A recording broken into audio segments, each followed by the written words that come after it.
ఈ రోజు వీడియోలో మనం మన ఛానల్ చూసే వారికి జ్యోతిష్యం పైన కూడా కొద్దిపాటి అవగాహన ఉండడం చాలా అవసరం. ఎందుకంటే ఇప్పుడున్న పరిస్థితుల్లో చాలా మందికి ఆస్ట్రాలజీ మీద ఎంతో ఆసక్తి ఉంటుంది. అయితే దాంట్లో బేసిక్ గా అంటూ ఉంటాం మనం సహజంగా రాశి అంటే ఏమిటి, అలాగే లగ్నం అంటే ఏమిటి, ఆ రాశిలో జన్మించిన వారికి, ఆ లగ్నంలో పుట్టిన వారికి ఎలాంటి లక్షణాలు ఉండే అవకాశం ఉంటుంది. దీంట్లో మనం గమనించినట్లయితే సహజంగా మనం చెప్పుకునేటటువంటి ఈ లక్షణాలలో ఖచ్చితంగా 50% మాత్రం మ్యాచ్ అవ్వడానికి ఆసక్తి ఉంటుంది మినిమం. ఇక మిగతా వాటిని గమనించినట్లయితే 4వ స్థానాన్ని బట్టి, 5వ స్థానాన్ని బట్టి మనం, అలాగే చంద్రుడిని బట్టి, ఈ యొక్క బుధుడిని బట్టి, ఈ యొక్క స్థితిని బట్టి వారి యొక్క పూర్తి ఆలోచన విధానం, వారి యొక్క బుద్ధి, మనసు చాంచల్యం, వీటిని మనం కాస్త లోతుగా పోయినట్లయితే పరిశీలించవచ్చు. లేదు సహజంగా పలానా రాశిలో పుట్టారు, పలానా లగ్నంలో పుట్టారు అంటే ఈ యొక్క లక్షణాలు మాత్రం ఉండడానికి అవకాశం ఎక్కువగా ఉంటుంది. దీంట్లో మీరు ఆ మిగతా గ్రహాలు ఎలా ఉన్నప్పటికీ కూడా ఈ దీంతో సంబంధం ఏర్పడింది లగ్నానికి, చంద్రునికి అంటే ఖచ్చితంగా ఈ లక్షణాలు ఆ యొక్క వ్యక్తిలో ఉండి తీరుతాయి. ఇందులో సందేహం ఏమీ లేదు. ఇప్పుడు మనం గమనించినట్లయితే దీంట్లో కూడా మనకు చూడండి, ఒక్కొక్కరు ఒక్కొక్క విధంగా చెప్తూ ఉంటారు. నేను ఇప్పుడు మీకు అందించేటటువంటి విషయం సర్వార్థ చంద్రిక నుంచి నేను అందిస్తూ ఉన్నాను. దీంట్లో ఆ యొక్క పండితుడు తాను నేర్చుకున్నటువంటి విద్యని, అలాగే తాను తన గురువుల వద్ద నేర్చుకున్నటువంటి విద్యని, మూలమైనటువంటి పరాశరుల వారు మనకు చూసినట్లయితే పరాశరుడు మనకు ఈ యొక్క జ్యోతిష్యాన్ని అందించడం జరిగింది ఆ యొక్క పరమాత్మ నుంచి వెళ్ళి అని మనకు గమనించవచ్చు. ఆయన నుంచి వెళ్ళి తదనంతరం వారి అభిప్రాయ భేదాలని బట్టి, మారుతున్నటువంటి కాలమాన పరిస్థితుల్ని బట్టి దాంట్లో చాలా మార్పులు వస్తూ ఉంటాయి. ఎందుకంటే ఇప్పుడు ఒక్కొక్క యుగానికి ఒక్కొక్క రాశి మొదటిది అవుతూ ఉంటుంది. ఒక్కొక్క యుగానికి వాటి యొక్క కారకత్వాలు మారిపోతూ ఉంటాయి. ఇప్పుడు ఈ కలియుగంలో కారకత్వాలకు, గ్రహ కారకత్వాలకు, త్రేతాయుగంలో కారకత్వాలకు వ్యత్యాసం, త్రేతాయుగంలో కారకత్వాలకు, కృతయుగంలో దానికి మళ్ళీ వ్యత్యాసం. ఇలా ఎందుకు ఉంటుంది అంటే ఆ యొక్క పరిస్థితుల్ని బట్టి, వాళ్ళ యొక్క ఆయుష్ని, వారి యొక్క పరిమాణాన్ని, వారి యొక్క బుద్ధిని, వారి యొక్క ఉపాసనని, ఈ యొక్క అన్ని అంశాలని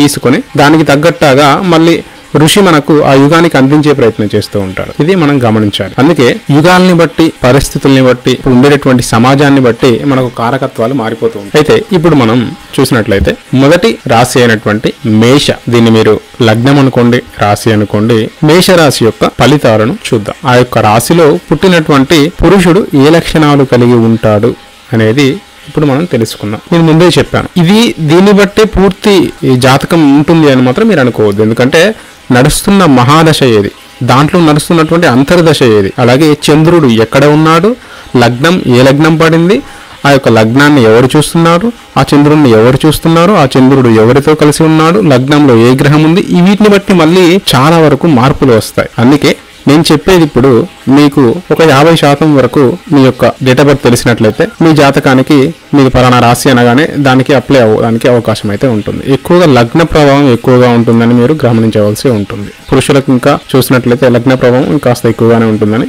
మళ్ళీ చెప్పుకోవాల్సి ఉంటుంది. నేను చెప్తాను మేష లగ్నానికి సంబంధించినటువంటి విశేషాలు ఎలా ఉంటాయని. అది మీకు ఎంతవరకు మీ యొక్క జీవితంలో మీకు అనుభవంలోకి వచ్చింది అనేటటువంటిది మీరు నా కింద కామెంట్ రూపంలో చెప్పండి. దాన్ని బట్టి మనకు చూసే వారికి కూడా తెలుస్తుంది అనమాట, ఇది పని చేస్తుందా పని చేయదు అనేటటువంటిది మీకు అవగాహన వస్తుంది. అలాగే మన ఛానల్ చూసేటటువంటి కుటుంబ సభ్యులందరికీ కూడా ఒక అవగాహన రావడానికి ఆస్కారం ఉంటుంది. సరే, ఇప్పుడు మనం చూసినట్లయితే మేషరాశిలో పురుషుడు చాలా సరదా మనిషి, తేలిక స్వభావం కలవాడు, జీవితంలో తీవ్రతలను మరియు ఆటుపోట్లను తట్టుకోలేడు. ఎంత వయసు వచ్చినా వయోభేదం లేకుండా అన్ని వయసులలో వాళ్లతో హాయిగా పలకరించి వారితో సంభాషిస్తూ వాళ్ళని సంతోషపెట్టి తాను సంతోషపడతాడు. ఎవరితోనైనా చాలా సరదాగా కలిసిపోయే స్వభావం ఉంటుంది.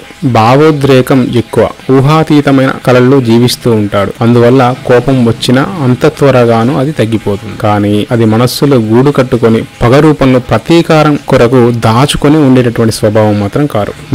నిజాలను ధైర్యంగా మాట్లాడడం అతనికి వెన్నతో పెట్టినటువంటి విద్యగా మనం చెప్పుకోవచ్చు. కోపంలో కఠినంగా పరుషంగా మాట్లాడినా అది కోపోద్రేకంగా మాత్రమే, కానీ నింద దూషణ మాత్రం కాదు. ప్రేమ స్రవంతిలో ఇతడే సాటి. తల్లిదండ్రులు, అన్నదమ్ములు, బంధువుల మీద ఎక్కువ వాత్సల్యం, ప్రేమ చూపుతాడు. తాను నమ్మిన స్త్రీ కోసం జీవితంలో ఎన్నో సాహసాలు చేయగలడు. అంటే తనను ఎవరైతే నమ్ముతారో ఆ స్త్రీ కోసం ఏదైనా చేయగలడు. కానీ ఆ స్త్రీని సాధించే వరకు వదలడు. జీవితాంతం ఒకే స్త్రీతో ఉంటాడు. కానీ తాను మెచ్చిన స్త్రీ తనను నిర్లక్ష్యం చేస్తే వేరే స్త్రీ కోసం వెతుకుతాడు. ఆ స్త్రీతో స్నేహం పెంచుకుంటాడు. కానీ అది స్నేహం వరకే, తన శీలభంగాన్ని మాత్రం చేసుకోడు. ఇక్కడ గమనించాల్సిన విషయం ఏంటంటే, ఒకవేళ తనని ప్రేమించినటువంటి స్త్రీ నిర్లక్ష్యం చేస్తే తన మీద కోపం కోపంతో వేరే స్త్రీతో పరిచయం పెంచుకున్నప్పటికీ కూడా అది పరిచయం వరకే ఉంటుంది తప్ప తనతో పర్సనల్ గా కలవడం లాంటివి కానీ తనతో ఎలాంటి రిలేషన్ లాంటిది మెయింటైన్ చేసేటటువంటి అవకాశం ఇక్కడ లేదు అని మనకు చెప్పడం జరిగింది. మాట దాచుకోలేడు, అన్ని విషయాల్లోనూ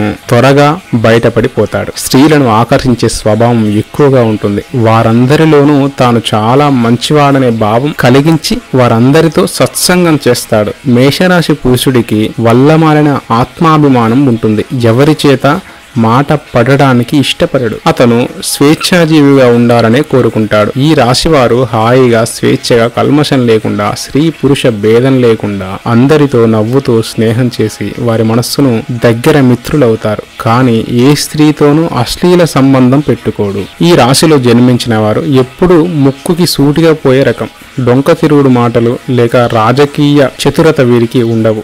ఎదుటి వారి మాటలలోని అర్థాల కన్నా వారి గుండెలో ఉన్న సారాంశాన్ని చక్కగా చదవగలరు. లలిత కళల మీద ఎక్కువ మక్కువ చూపుతారు. ఇంద్రజాలం అన్నా సంగీతం అన్నా ఎక్కువ ఇష్టపడతారు. ఆటలలో ప్రావీణ్యం ఉంటుంది. భార్యా పిల్లల మీద అధికమైనటువంటి ప్రేమ చూపిస్తారు. తన సంపాదన అంతా తన అవసరాల కన్నా ఎక్కువగా సంసారం మీదే వెచ్చించడానికి ఇష్టపడతారు. ఎంత డబ్బు ఉన్నా తాను మాత్రం సామాన్య జీవితాన్ని గడుపుతుంటాడు. తన కోసం డబ్బు ఖర్చుకు ఇష్టపడడు. కానీ తన భార్య పిల్లల ఆడంబరాలు ఆర్భాటాలతో జీవించాలని కోరుకుంటాడు. మేషరాశి పురుషులకు వాక్చాతుర్యం ఎక్కువగా ఉంటుంది. సభాగౌరవం పొందుతాడు. మంచి వక్తగా పేరు తెచ్చుకుంటాడు. వారి ప్రసంగం జనాకర్షణంగా ఉంటుంది. వీరికి సత్యాసత్య విశ్లేషణ మరియు ధర్మాధర్మ విచక్షణ జ్ఞానం బాగా ఉంటుంది. తొందరగా అందరినీ నమ్మే స్వభావం. కృతజ్ఞతాభావం ఎక్కువ. అల్ప సంతోషులు. ఎవరి దగ్గరైనా చిన్న సహాయం తీసుకుంటే అది జ్ఞాపకం ఉంచుకొని వారికి 10 రెట్లు సాయం చేస్తారు. సమాజంలో మంచి పేరు కలిగి ధనవంతులుగా చలామణి అవుతారు.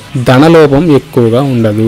అలాగే నేను నెక్స్ట్ వీడియోలో మీకు మేషరాశి స్త్రీ యొక్క లక్షణాలు ఎలా ఉంటాయి అనేది కూడా తెలియజేస్తాను. ఇందులో చెప్పినటువంటి విషయాలు మీకు ఒకవేళ మీరు ఈ లగ్నంలో కానీ ఈ రాశిలో కానీ జన్మించినట్లయితే మీకు ఎంతవరకు ఇవి సరితూగాయి అనేటటువంటి విషయాలను నాకు కింద కామెంట్ రూపంలో తెలియజేసే ప్రయత్నం చేయండి.